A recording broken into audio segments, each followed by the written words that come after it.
Bonjour chers amis, c'est Cyril de Lille. Aujourd'hui pour la deuxième partie de ma vie et ma conversion. Ou plutôt, ma conversion et ma vie. Et oui, puisque dans la première vidéo, celle que je mettrai en lien à la fin de celle-ci, je parlais de ma vie à partir de ma naissance jusqu'à ma conversion. Et bien aujourd'hui, je parlerai de ma vie, de ma conversion jusqu'à aujourd'hui. Bien. Je reprends donc là où je m'étais arrêté, c'est-à-dire à ma conversion, à la fin de la première vidéo. Cette conversion qui a donc été fulgurante, qui a été très forte, et qui a eu des effets en moi physiques, émotionnels, spirituels, sur tous les plans, qui ont été extrêmement forts. Jésus est venu me consoler. Pour moi, c'était tellement fort, évident, que, eh bien, cette femme qui a prié pour moi, qui m'a évangélisé, m'a dit maintenant je te laisse avec lui, je te laisse avec Jésus, c'est lui qui te guidera. Eh bien je suis rentré chez moi, spontanément je me suis mis à genoux dans mon 9 mètres carrés et là j'ai prié. Mon Dieu, je suis ton soldat, envoie-moi au front, envoie-moi là où il faut combattre l'ennemi, Satan, car tel était mon désir. Et depuis, eh bien, ça n'a pas changé, je suis le soldat de Dieu. Et les moments où moi je l'ai oublié, eh bien, lui ne l'a pas oublié et a su me le rappeler. Bien. Le dimanche qui est arrivé, eh bien, il était évident pour moi que je devais aller à la messe de l'Église catholique, c'est comme ça. J'y suis allé et puis j'ai continué. Et ce n'est pas l'attitude, malheureusement, des chrétiens catholiques sur place qui m'a poussé à continuer. Non. Non, si on s'en arrête à ça, on ne revient pas. Car malheureusement, l'Église catholique aujourd'hui, au niveau de son accueil, de la joie, de la fraternité, est bien triste. Mais c'est ainsi. Je ne suis pas là pour la juger, cette Église. Et j'ai continué à venir parce que j'y trouvais surtout la nourriture spirituelle dont j'avais besoin et le lien à mon Dieu. Voilà, j'écoutais chaque homélie de prêtre avec une très grande attention. Rapidement aussi, en 2 semaines, eh bien, je me suis rendu dans un groupe de prière charismatique. Ce sont des groupes fondés par le Padre Pio, le Père Pie en français, et ils sont destinés à des fidèles, des frères et sœurs, à se retrouver ensemble pour pouvoir prier ensemble, chanter, danser, louer donc Dieu. Et j'y ai développé aussi des charismes, puisque ce sont des groupes charismatiques. Les charismes, ce sont des dons surnaturels qui sont donnés par Dieu, par son Saint-Esprit, pour nous permettre l'édification mutuelle les uns des autres, vivre dans l'amour véritable. Alors, par exemple, vous allez avoir des images prophétiques sur les uns ou les autres, vous allez avoir des visions prophétiques, vous allez voir dans les âmes. Voilà. Le don de parler ou de chanter en langue. Voilà toutes des choses qu'il m'est arrivé de faire. Eh bien, il y a autre chose que j'ai rapidement fait, c'est d'aller rencontrer un exorciste. Car les manifestations du démon devenaient de plus en plus importantes dans ma vie. Même la journée, j'avais des appels au suicide, de plus en plus lancinants. Et puis la nuit, eh bien, j'allumais la lumière constamment, je voulais le combattre, je sentais sa présence, il venait m'attaquer dès que je m'endormais. Ça devenait invivable. Et donc, ce prêtre exorciste que j'ai rencontré m'a expliqué d'où venait le problème. C'est lui qui m'a éclairé sur ce dont j'ai parlé dans la première vidéo, les portes qui ont permis au démon d'entrer, c'est-à-dire le spiritisme, séance de spiritisme que mon père auquel il a participé, en tout cas, dans lesquelles il y a eu une manifestation démoniaque. Et puis, d'un autre côté, ma mère me tirait les cartes du tarot divinatoire. Et ça, c'est démoniaque. Sachez-le, tout ce qui est de l'ordre du divinatoire, c'est-à-dire lorsque l'on prétend guérir, deviner l'avenir, etc., sans passer par Jésus, par Marie, par l'Église, alors ça vient du démon. Alors il ne faut pas y aller, sauf si vous voulez souffrir. Pareillement, tout ce qui demande de l'argent. Voilà, quand on demande de l'argent, c'est que ça ne vient pas de Dieu. Les enfants de Dieu le font ouvertement, pas pour Jésus, et le font sans demander d'argent, gratuitement. Bien. Une personne du groupe de prière charismatique m'a dit un jour, écoute, il faut que tu partes. Dieu m'a dit que tu devais partir dans un festival qui va avoir lieu cet été. C'était le festival qu'on appelle Welcome to Paradise. Vous savez, il y a les fameuses Journées mondiales de la jeunesse, JMJ, une fois tous les 4 ans ou 5 ans. Eh bien, ce festival a lieu en fait chaque année, mais le reste du temps, eh bien, c'est un festival sans le pape. Ce ne sont pas les JMJ. Et donc, c'est à ce festival que j'ai participé avec 6 à 7 000 jeunes, donc financé par cette généreuse sœur donatrice. Et là-bas, j'ai reçu ce qu'on appelle le baptême dans le Saint-Esprit, un renouvellement du baptême. Et j'ai vécu une de mes expériences mystiques, si ce n'est l'expérience mystique la plus forte qui soit. J'ai été baigné de bonheur. Voilà, jusqu'à présent, j'avais connu des expériences plutôt négatives, plutôt du côté du diable. Et bien là, c'était du côté de Dieu. Et c'était merveilleux, merveilleux. Tellement beau que j'ai été rempli de joie. J'avais l'impression que ma poitrine allait exploser, craquer ma cage thoracique. Vous voyez que c'était mon cœur qui allait sortir, tellement j'étais plein de joie. Et j'ai vu la substance de Dieu, la substance de l'amour à ce moment-là, qui venait plonger sur ceux qui recevaient ce baptême du Saint-Esprit. Un souvenir inoubliable, évidemment. Je me suis éloigné du groupe politique que je fréquentais, le Front National, puisque je me suis aperçu qu'il y avait de grandes incompatibilités entre l'engagement dans ce parti et ma foi. En particulier le traitement des étrangers. Alors en maraude, eh bien, il m'était demandé de ne pas donner de vivres à des étrangers, en tout cas des gens basanés ou des gens qui avaient un accent. Alors, eh bien, moi j'ai fait l'inverse, taquin comme je suis, j'ai donné plutôt à ces gens et j'ai pris mes distances avec ce parti qui me détestait de plus en plus, qui me prenait pour un infiltré de gauche, un traître. C'est allé assez loin. Et en quittant le parti, je suis parti avec un garçon que je m'étais fait comme ami, qui était mon ami plutôt. Et je ne vous dirai pas son nom, mais lui se reconnaît. C'est un ami militaire et nous nous sommes placés en colocation tous les deux. À ce moment-là, moi j'ai vécu une distance avec l'église. Je n'allais plus à la messe, ou en tout cas moins. Je n'y allais pas tous les dimanches et puis j'avais une vie d'église assez peu soutenue. Par contre, eh bien, je développais autrement mon lien à Dieu. C'était une période comme ça. Nous avions vécu tous les deux dans un quartier dans lequel il y avait énormément de dealers, de trafic de drogue, de sans-abri, même de meurtres. C'est le quartier le plus chaud de l'île. Alors, eh bien, moi, je suis allé à la rencontre de ces gens, à la rencontre surtout des sans-abri, parce que les dealers, ça ne m'intéresse pas des masses. Mais les sans-abri, ceux qui sont dehors, qui se droguent. Et puis j'ai fait partie des associations chrétiennes, au service de sans-abri, pour la sécurité, voilà, de ces gens, de repas organisés pour eux, des assistantes sociales. Et puis j'ai cheminé, j'ai avancé, j'ai reçu ma communion. J'ai eu le responsable du groupe de prière que je fréquentais, qui a été mon parrain, parce que dans ma famille, il n'y avait plus d'images, personne n'a répondu. Il y a juste un oncle que je n'avais pas vu depuis 10 ans, qui était là en fait par un autre intérêt, qui est parti avant la fin. Bref, mais le plus important, Jésus le Christ était là, et ma grande famille d'église était là. Après ça, eh bien, chemin faisant, j'ai rencontré des évangéliques. Des évangéliques, ce sont des protestants, et chez eux, il y a une grâce charismatique particulière. Et j'ai retrouvé la ferveur que j'avais vécue au festival Welcome to Paradise, mais que je ne trouvais pas dans l'église.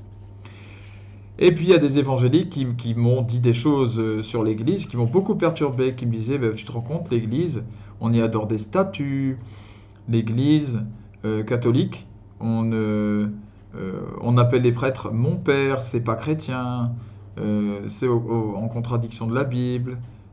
Et puis la Vierge Marie, elle n'est pas vraie, etc. C'est un démon et ceci prouve cela. Bref.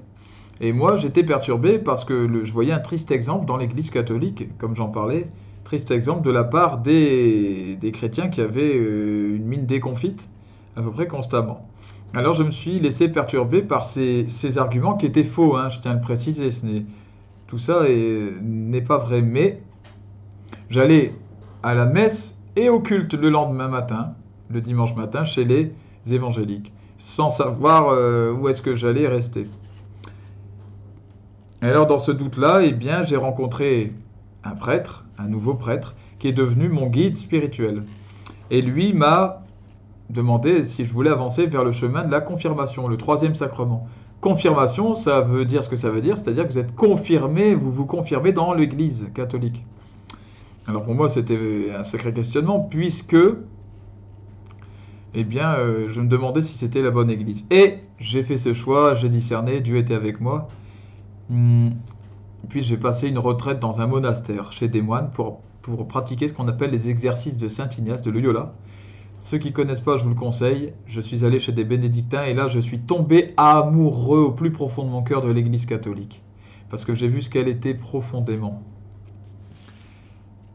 Et mon choix a été fait. J'ai reçu la confirmation. Je me suis détaché des évangéliques et je suis resté avec les catholiques. J'ai rencontré, je le dis, des gens formidables chez les évangéliques aussi, des gens pleins de foi et avec un grand cœur qui m'ont aidé à des moments très importants de ma vie. D'ailleurs, la jeune femme qui était à l'origine de ma conversion était une évangélique. Alors, ce prêtre dont je vous ai parlé, qui était mon guide, lui, un jour me dit « Est-ce que vous avez déjà pensé à devenir prêtre ?» Et voilà, j'étais parti sur un nouveau chemin. Je n'étais pas marié, je priais beaucoup, je ne parlais que de Dieu. Bon, le combat a commencé à apparaître en moi. Un jour, je me voyais marié, un jour, je me voyais ordonné, prêtre, sans savoir lequel m'allait le mieux. Voilà. Un coup, je me voyais complètement ordonné dans l'église, prêtre, moine, n'importe quoi, et le lendemain, je me voyais marié avec des enfants. Le combat faisait rage.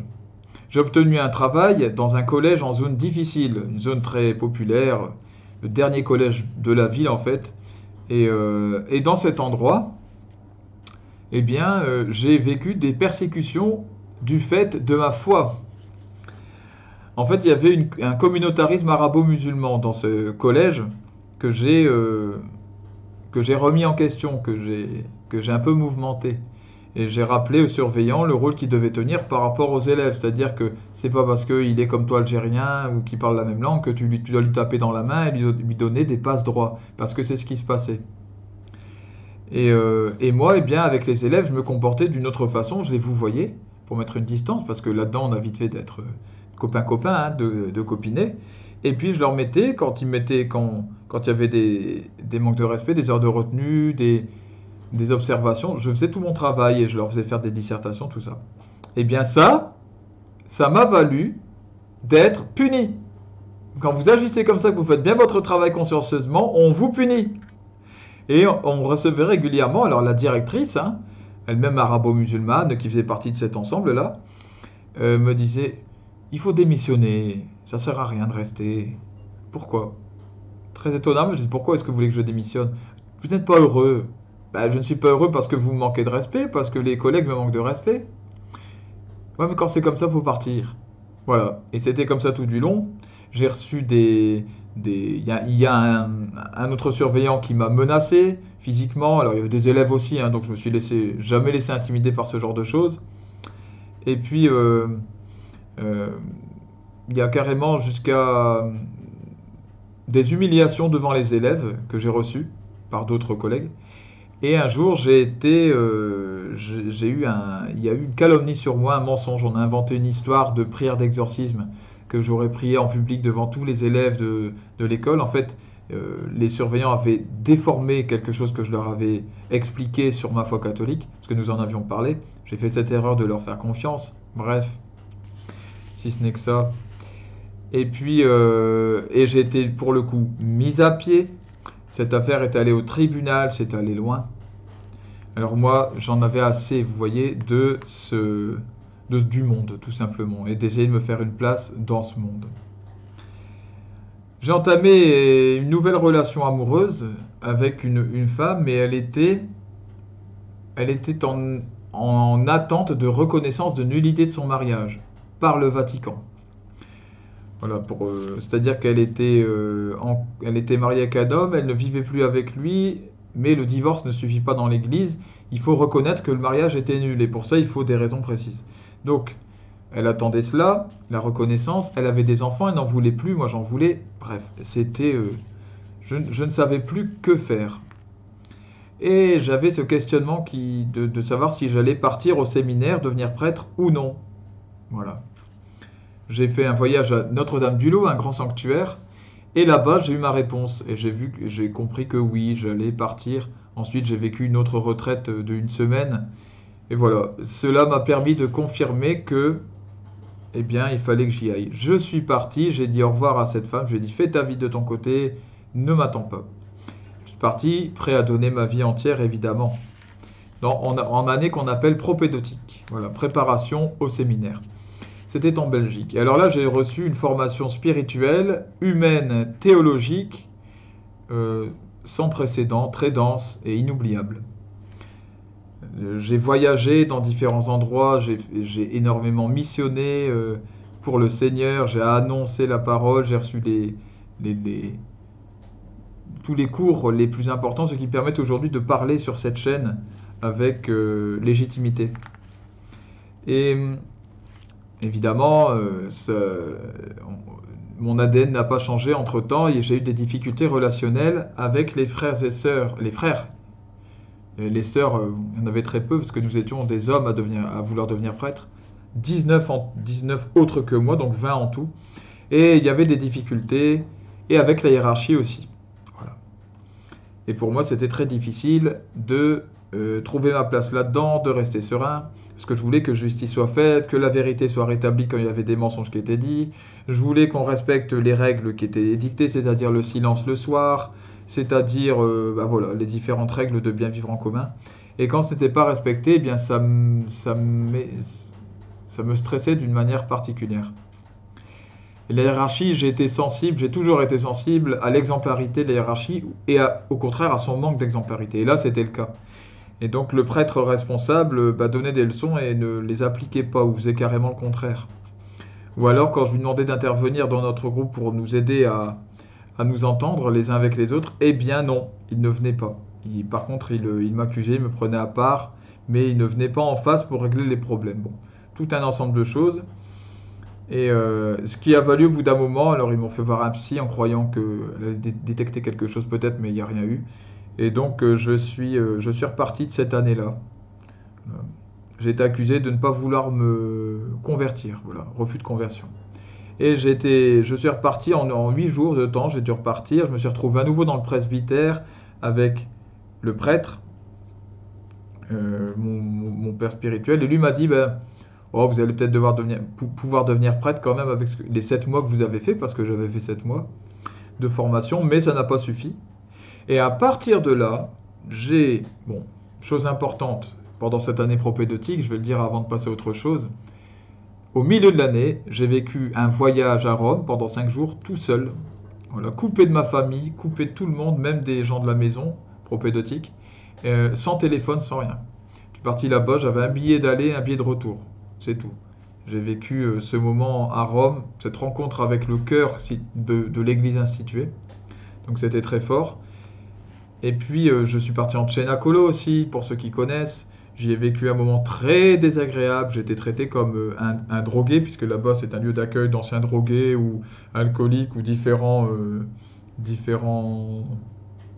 personnes qui avaient des addictions. Et donc voilà, j'ai vécu un mois vraiment traité comme un chien, vraiment. Et j'ai vécu un temps à Lisieux, et à Lisieux, par l'intermédiaire de Sainte Thérèse, j'ai remis ma vie à Dieu entièrement.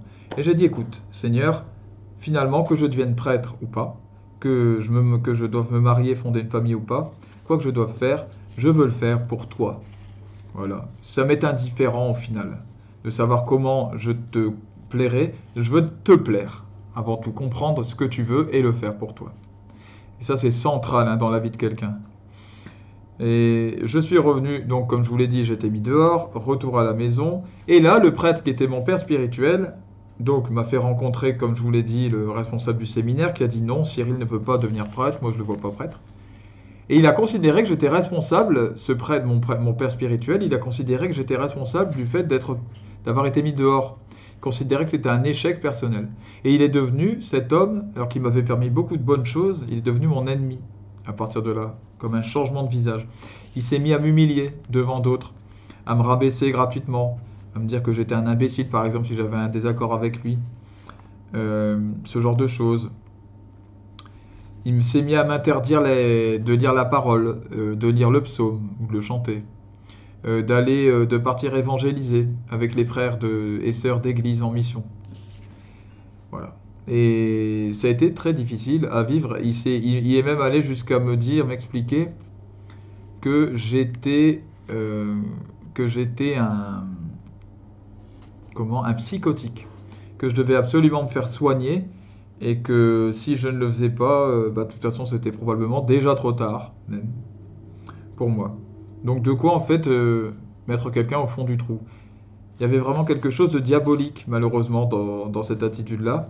Il est venu me perturber pendant des prières d'adoration, alors que j'étais devant le Saint-Sacrement. Il venait essayer de m'empêcher d'adorer pour des histoires qui ne tenaient pas debout. Il me parlait à voix haute. Alors, il y a même un de ses amis qui était un prêtre venu d'Ukraine, qui lui, eh bien, je l'ai connu très personnellement, nous avons sympathisé, et lui m'a demandé de lui donner quelques cours de français, puisqu'il a remarqué que je parlais un beau français. Et je lui ai donné ses cours, et en fait, au bout de deux rencontres, eh bien, pour me dire bonjour, il s'est mis à venir sur moi et à me faire des bisous, un petit peu partout. Et j'avais une barbe plus longue, il prenait ma barbe, il embrassait mon torse, il embrassait mes bras, mes mains, et je ne savais que faire. Je ne savais pas ce qui se passait. Et ce prêtre me disait, n'en parle pas aux autres, ils ne comprendraient pas, etc. Ils vont croire que que c'est sexuel, mais c'est pas vrai. Mais je suis parti en fait, ça c'était juste avant l'année propédeutique. Quand je suis revenu, ce prêtre, il était toujours là au presbytère, nous nous sommes retrouvés, et il voulait que je mange avec lui le midi. Et tous les midis, et si je ne venais pas manger, eh bien il me faisait une scène de ménage, il n'était pas content. Donc un jour je me suis énervé, je lui ai dit, mais vous me prenez pour votre femme ou quoi? Qu'est-ce qui se passe dans votre esprit? Eh bien, comme je lui ai crié dessus, que je me suis mis en colère, parce que c'est là mon moindre défaut, je me mets en colère, c'est mon plus gros défaut en fait. Et il est allé se plaindre au père qui avait été mon père spirituel. Et ils se sont alliés tous les deux pour m'embêter, quoi. Alors, pendant ce temps, mes charismes dont j'ai parlé tout à l'heure se développaient. J'avais des visions de plus en plus fortes. Je voyais dans les âmes des gens, je voyais les croix des personnes, à quoi ressemblait la croix exacte de chacun, est-ce que ça voulait dire sur la personne. Alors, je regarde ici. Ce prêtre dont je vous ai parlé, qui avait été mon père spirituel, me disait que je faisais peur aux gens aussi. Vous faites peur aux gens, c'est pour ça que vous devez arrêter de lire, de faire ci, de faire ça. Récemment, là, eh bien, j'ai décidé de recourir à une association parce que j'ai cherché à faire reconnaître tout ce que j'avais vécu par l'Église. J'en ai parlé à d'autres prêtres, j'en ai parlé à l'évêque, je lui ai envoyé un courrier, j'ai rencontré son adjoint. Eh bien, jamais une mesure de justice n'a été mise en place, j'ai jamais été reconnu victime de quoi que ce soit. Et pourtant, ça a eu des vraies conséquences sur moi. À ce moment-là, j'étais fragile et je n'avais pas de famille, j'étais seul et lui, il était mon père spirituel. Et ça me vaut encore aujourd'hui, à l'instant où je vous parle, des conséquences. Il y a des prêtres encore qui cherchent à me faire payer ça. Bon, c'est ainsi. Heureusement qu'il y a de merveilleux prêtres que j'ai rencontrés dans ma vie et qui font que j'ai confiance dans l'Église et que je sais que l'Église est sainte, mais pas tous les prêtres, loin de là. Voilà, faut voir. Cette distinction est très importante. J'ai trouvé un emploi à Marc Institution. Donc ça, c'est une grande école, pour ceux qui connaissent, un peu comme Stanislas. Donc là, j'étais au lycée. Et là, donc j'ai connu l'inverse de ce que j'avais connu au collège, c'est-à-dire la grande bourgeoisie.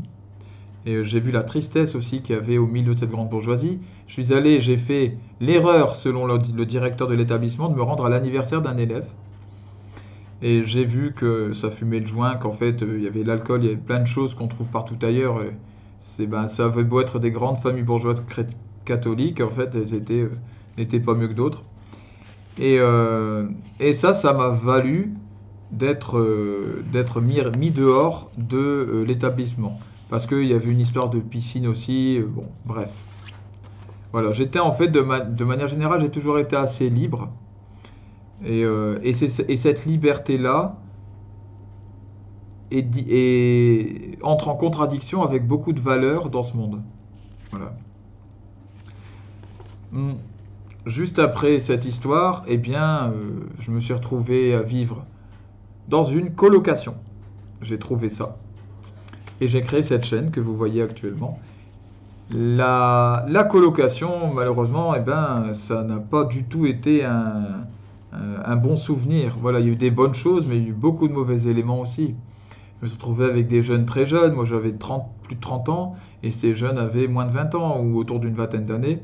Alors, ils ne faisaient pas le ménage des parties communes, ils ne savaient pas faire leur vaisselle, la vaisselle qui restait une semaine comme ça, en l'état sale, qui prenait toute la place de la cuisine. Euh, on faisait du bruit à n'importe quelle heure, en pleine nuit, on allumait les lumières, on mettait de la musique et tout, et vous devez supporter ça. Vous devez supporter ça tranquillement. Surtout, j'étais dans une chambre insalubre. Voilà, le propriétaire disait tout le temps qu'il allait, oui, réparer cette fuite qui devenait un trou au fur et à mesure du temps. Et rien n'y faisait, si bien que je l'ai attaqué récemment au tribunal et j'ai gagné. Voilà où nous en sommes, où nous en étions. Et pendant ce temps, eh bien, j'ai prié le Seigneur de m'aider à trouver une femme, puisque de moi-même, je n'arrivais pas à en trouver, que je m'étais fait mettre dehors par l'Église. Je lui ai dit, écoute, si tu veux que je rencontre une femme, que ce soit par ta volonté. Et là, à la sortie d'une messe, j'ai rencontré ma femme, celle qui est ma femme aujourd'hui. Et nous nous marierons bientôt et voilà, nous avons ensemble un enfant. Un nouveau curé est arrivé, à peu près dans cette période-là, et ce nouveau curé, il m'a rencontré, il a appris les difficultés que j'avais avec celui d'avant, il m'a écouté un petit peu et il m'a dit, bah, moi aussi je vous interdis d'évangéliser. Lui aussi m'a interdit d'aller annoncer la parole avec les autres. Parce que je lui avais dit que je considérais que notre pays était en train de s'effondrer. Bon, eh bien pour lui, ça, ce n'était pas chrétien, je ne pouvais pas annoncer ça. C'est une chose. Ce curé n'est pas resté longtemps, il n'est resté qu'une seule année, il est parti pour des primes. Que Dieu le bénisse. Voilà, s'il regarde cette vidéo, j'en sais rien. Maintenant, eh bien, j'ai suivi une formation juste après avoir quitté l'année propédeutique, je me suis réinscrit dans une formation d'éducateur pour obtenir un diplôme d'éducateur. Et donc ce diplôme, aujourd'hui, je l'ai. J'ai donc un enfant, des capacités d'évangélisation très fortes, une capacité de démonter les idéologies avec simplicité, vous pouvez le voir sur cette chaîne. Et puis, alors je prends ici, j'ai un esprit critique qui est très développé, puis je le disais, cet esprit critique, je m'en sers autant avec des chrétiens, avec mes proches, avec ma famille, avec ma femme, avec moi-même, qu'avec des musulmans, avec les juifs, avec n'importe qui. Cet esprit critique n'est pas partisan. C'est un don que Dieu me fait. J'en fais usage, comme je le dis, en toute occasion. Aujourd'hui, mon père de sang ne me parle plus, il dit que je ne suis pas son fils, en réalité, que ma mère aurait couché avec quelqu'un d'autre à ce moment-là, ce qui est complètement farfelu. Hein. C'est l'un de ces multiples délires qui malheureusement l'habitent aujourd'hui. Ma sœur, ma mère, mon frère ne me parlent plus non plus. Voilà, parce que j'ai critiqué l'avortement et eux le soutiennent. Donc vous voyez, en fait, tout se passe autour du Christ. Voilà. Mon père, s'il dit que je ne suis pas son fils, c'est parce que je ne soutiens pas ses thèses spirituelles. Je ne soutiens pas... je l'ai critiqué par la Bible, par le Christ. Donc, pour Jésus, je perds ma vie et j'en suis vraiment heureux, sachez-le. J'ai pas de travail et je n'ai pas d'aide sociale non plus. Je ne touche rien, tout simplement. Par contre, j'ai la messe quotidienne. Je prie les prières des heures. Ce qu'on appelle les prières des heures, le bréviaire aussi. C'est le même nom. C'est la même chose. la prière du rosaire, des prières d'oraison, adoration, intercession, chemin de croix le vendredi, l'angélus et les 3 Ave. J'ai une vie de foi bien remplie. Et aussi une vie d'actes, parce qu'il faut toujours lier la foi aux actes. Cette chaîne que vous voyez ne me rapporte rien, pas un rond. J'agis pour Dieu, il me le rend bien. Voilà. Sachez-le, tout ce que je fais, c'est pour lui. Et je sais que je m'amasse un trésor au ciel et nulle part ailleurs. Alors tant pis, si en retour, eh bien, je dois subir beaucoup d'insultes ici même, parce qu'il suffit de regarder les commentaires, vous voyez un peu le genre de retour que j'ai pour ces vidéos. Je sais que le Seigneur me le rendra tôt ou tard, et je le fais de toute façon par amour pour lui. Pas par intérêt, mais vraiment par amour, parce que je sais que je lui plais en agissant ainsi. Et je souhaite que chacun d'entre vous puisse agir avec ce même cœur. Voilà. Non pas que je sois le modèle de tous, non pas que je sois le plus grand, le plus beau, mais en tout cas, j'ai ce cœur que je donne à Dieu. Et voilà peut-être le plus grand trésor que j'ai. Voilà, que Dieu vous bénisse, bénisse tous vos proches. À bientôt.